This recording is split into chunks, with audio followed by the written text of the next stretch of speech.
अस्सलाम वालेकुम दोस्तों, मेरे पास आप देख सकते हैं कि एक लोकल इन्वर्टर लगा हुआ है। पहले मैंने फ्रोनस कंपनी का एक इन्वर्टर लगाया हुआ था 6 किलोवाट में। तो अब मैंने ये लगाया है, जब से मैंने ये लगाया है मेरी जान छूट गई है। फ्रोनस कंपनी का इन्वर्टर रोज़ ख़राब रहता था, पुराना मॉडल था 6 किलोवाट का। तकरीबन 4-5 बार ख़राब हो चुका है, 3-4 साल मैंने यूज़ किया है और बड़ी एहतियात से मैं यूज़ करता था। हैवी लोड एक टाइम में एक चलाता था। 6 किलोवाट का इन्वर्टर, साथ आपने देखी होंगी 4 ट्यूबलर बैटरीज भी मैंने अटैच कर रखी थी और वापडा शेयरिंग भी चलाता था, सारा कुछ उसके साथ था।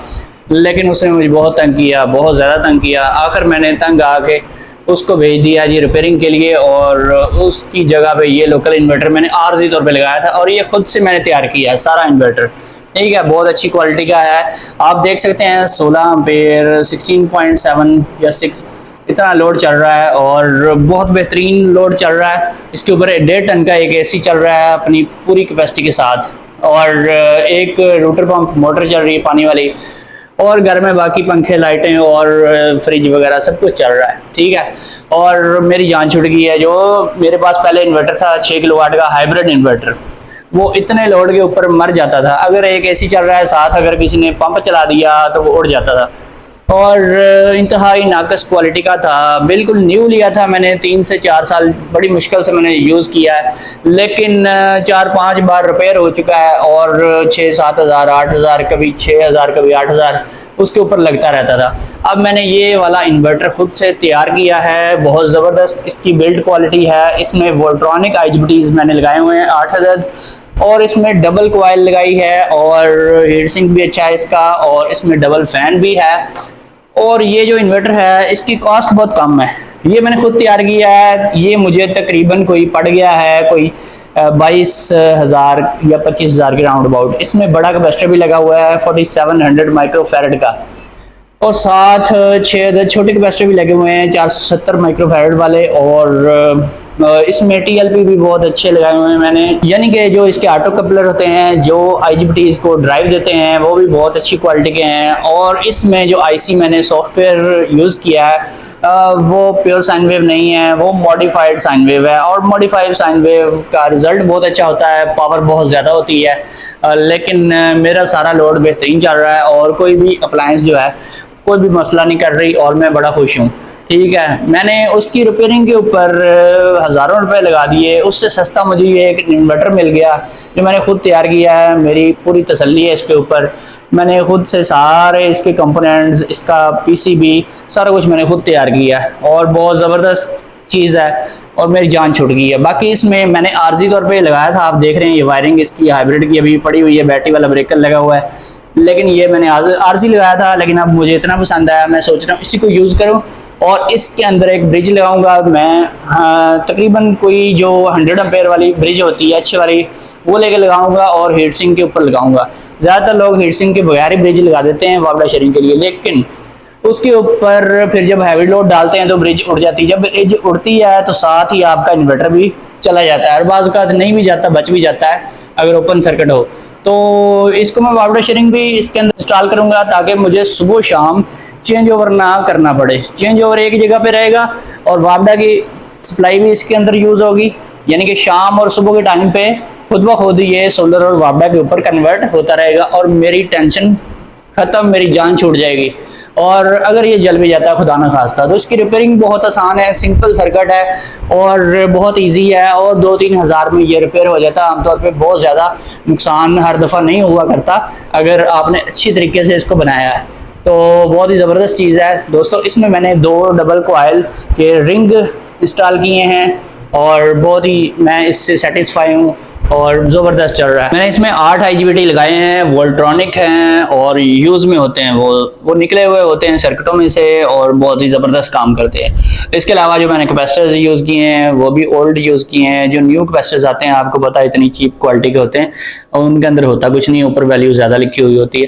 तो बहुत ही ज़बरदस्त IGBTs हैं और इनका रिजल्ट भी बहुत अच्छा है और बेहतरीन काम करता है ये इन्वर्टर। और जी बेहतरीन चीज़ है, 2 AC आप इसके ऊपर ईज़िली चला सकते हैं। और लोग जो हैं इन्वर्टर बनाते हैं लोकल, लेकिन उसके अंदर 1-1 रुपए की बचत करते हैं।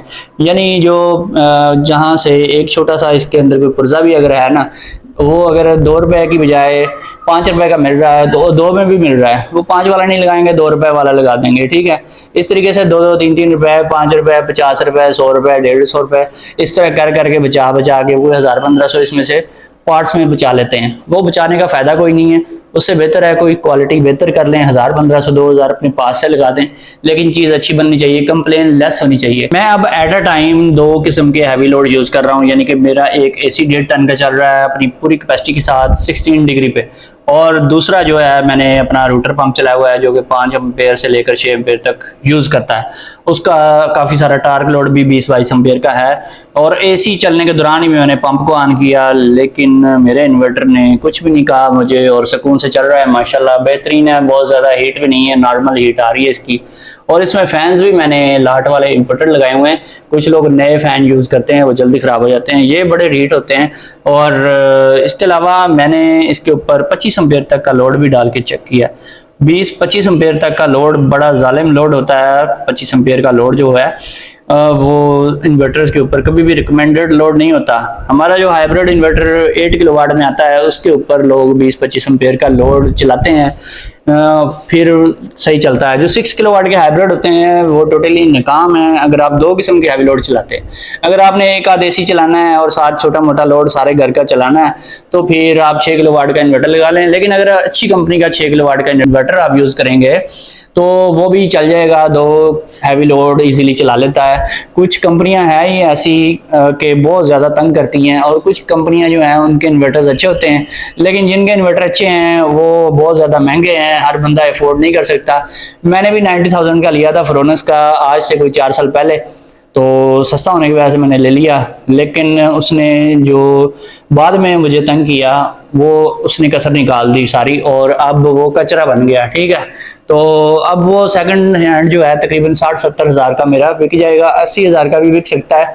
और मैं कोशिश करूँगा कि एक हाइब्रिड इन्वर्टर मज़ीद परचेज कर लूँ और उसको एज आ UPS रखूँ बैटरी बैकअप के लिए, क्योंकि बैटरीज जो हैं उसके बगैर आजकल गुजारा मुमकिन नहीं है, तो वो ज़रूरी है। लेकिन इस इन्वर्टर को मैं यूज़ करूँगा मेन इन्वर्टर के तौर पे, इसके साथ सोलर पैनल्स जो हैं वो मैं डायरेक्टली यूज़ करूँगा, और इसको भी वार्डा शेयरिंग के ऊपर चलाऊँगा, और साथ उसको एक एक्स्ट्रा इन्वर्टर के तौर पे हाइब्रिड इन्वर्टर को यूज़ करूँगा ताकि मेरा UPS के तौर पे वो काम चलाए और बेहतरीन चलाएगा इंशाल्लाह। कुछ पैनल्स इस पर डाल दूँगा, ज़्यादा पैनल इस पर डालूँगा, थोड़े पैनल्स उसके ऊपर लगाऊँगा ताकि सिस्टम जो है मेरा कूल रहे और बेहतरीन चले। दोस्तों ये एक सस्ती और बेहतरीन चीज़ है, मैं इससे सेटिस्फाई हूँ और ये बेहतरीन काम कर रहा है। शुरू में जो इन्वर्टर्स इस टाइप के आते थे उसमें इतने सेफ्टी प्रिकॉशंस नहीं होते थे, उनका सॉफ्टवेयर अच्छा नहीं होता था, बड़े प्रॉब्लम्स आते थे। बहुत सारे लोगों ने शुरू में ये इन्वर्टर्स परचेज कर लिए थे, लेकिन इन्होंने बहुत तंग किया था।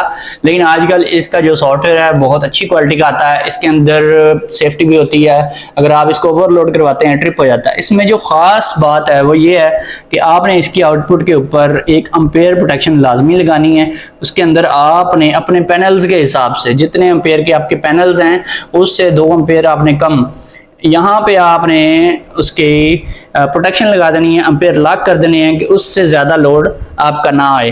तो अगर ये प्रोटेक्शन लगाएंगे और एम्पेयर सेट कर देंगे तो फिर आपका इन्वर्टर ये कभी भी नहीं जलेगा, अदरवाइज भी नहीं जलता। लेकिन कभी कभार अगर कोई सर्ज आ ही जाती है तो ये प्रोटेक्शन जो है ये इन्वर्टर को कभी भी नहीं जलने देती। और हमने ये बहुत सारे सेल आउट किए हैं, जगह जगह चल रहे हैं, बेहतरीन चल रहे हैं और बहुत अच्छी परफॉर्मेंस है इनकी। अच्छा दोस्तों, ये जो श्नाइडर के ब्रेकर्स मैं यूज़ कर रहा हूँ, कुछ लोगों ने कमेंट्स किए थे कि ये जाली आ रहे हैं और बहुत लो क्वालिटी के हैं, लेकिन जो मैंने श्नाइडर के ब्रेकर्स यूज़ किए हैं मैं इनसे सेटिस्फाइड हूँ, ये बहुत अच्छी क्वालिटी के हैं।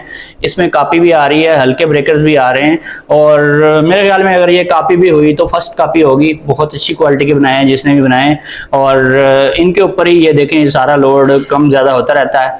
ये ब्रेकर जो है ये ही इसको हैंडल कर रहा है और कोई ख़ास गर्म भी नहीं हो रहा, हल्का फुल्का है, तो इतना तो होता ही है और बेहतरीन कारकर्दगी है। इसके साथ मैंने 4 बैटरियां लगाई हैं, उन बैटरीज के ऊपर AC का लोड भी डाला है, लेकिन ये ब्रेकर भी बहुत अच्छा है। तो फिर मिलेंगे, अल्लाह हाफिज़।